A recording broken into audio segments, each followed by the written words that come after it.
ഈശ്വംസിഹായിക്ക് സ്തുതിയായിരിക്കട്ടെ. വിശുദ്ധ യോഹന്നാൻ അറിയിച്ച സുവിശേഷം 20-ാം അധ്യായം 29-ാം വാക്യം. നീ എന്നെ കണ്ടതുകൊണ്ട് വിശ്വസിച്ചു, എന്നെ കാണാതെ വിശ്വസിക്കുന്നവർ ഭാഗ്യവാന്മാർ. നമ്മുടെയൊക്കെ ജീവിതത്തിന്റെ ഒരു ഭാഗ്യത്തെക്കുറിച്ച് ഈശോ നമുക്ക് പറഞ്ഞു തരികയാണ്. ഇന്ന് പുതു ഞായറാഴ്ചയാണ്. തോമാസ് ശ്ലീഹായുടെ വിശ്വാസ പ്രഖ്യാപനം നമ്മൾ കാണുന്നുണ്ട്.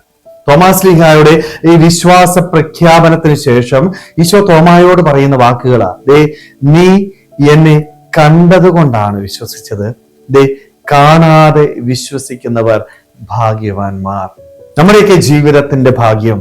പക്ഷേ ഈ ഭാഗ്യം എൻ്റെ ജീവിതത്തിൽ ഏറ്റെടുക്കാനായിട്ട് എനിക്ക് സാധിക്കുന്നുണ്ടോ? ഈശോ എന്നെ നോക്കി നീ ഭാഗ്യവാനാണ് എന്ന് പറയണമെങ്കിൽ ഞാൻ എന്താ ചെയ്യേണ്ടത്? എൻ്റെ ദൈവത്തെ അടിയുറച്ച് വിശ്വസിക്കാനായിട്ട് സാധിക്കണം, തയ്യാറാവണം. പക്ഷെ പലപ്പോഴും നമ്മുടെയൊക്കെ ജീവിതത്തിൽ ഈ വിശ്വാസത്തിൽ കുറവ് സംഭവിക്കുന്നുണ്ട്.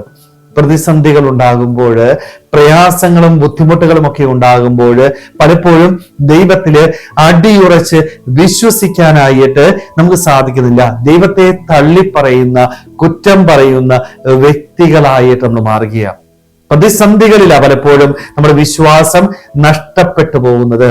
ആ സാഹചര്യങ്ങളിൽ എൻ്റെ ഈശോ എന്നെ നോക്കിയതേ നീ ഭാഗ്യവാനാണ് എന്ന് പറയുമോ എന്ന് ആത്മശോധന ചെയ്യാനായിട്ട് നമുക്ക് സാധിക്കണം. പ്രതിസന്ധികളിലും പ്രശ്നങ്ങളിലും ഉപേക്ഷിക്കേണ്ട വ്യക്തിയല്ല എൻ്റെ ദൈവം.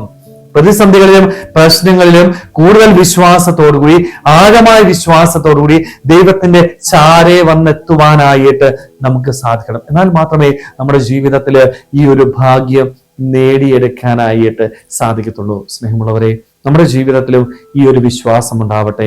പ്രതിസന്ധികളിലും പ്രശ്നങ്ങളിലും വീണു പോകാതെ തമ്പുരാനില് കൂടുതൽ ആശ്രയിക്കുവാനായിട്ട്, ആഴമായ വിശ്വാസത്തോടുകൂടി അവന്റെ വചനം കേൾക്കുവാനായിട്ട്, ആ വചനത്തിന് വേണ്ടി നമ്മുടെ ഇഷ്ടങ്ങളും ആഗ്രഹങ്ങളും സന്തോഷത്തോടുകൂടി ഉപേക്ഷിക്കുവാനായിട്ട്, ഈ ഭൂമിയിൽ ഒരു ഉത്തമ ക്രിസ്ത്യാനിയായിട്ട് ജീവിക്കുവാനായിട്ട് നമുക്ക് ഓരോരുത്തർക്കും ആത്മാർത്ഥമായിട്ട് ആഗ്രഹിക്കാൻ പരിശ്രമിക്കാം. ദൈവം നമ്മളെല്ലാവരെയും സമൃദ്ധമായിട്ട് അനുഗ്രഹിക്കട്ടെ.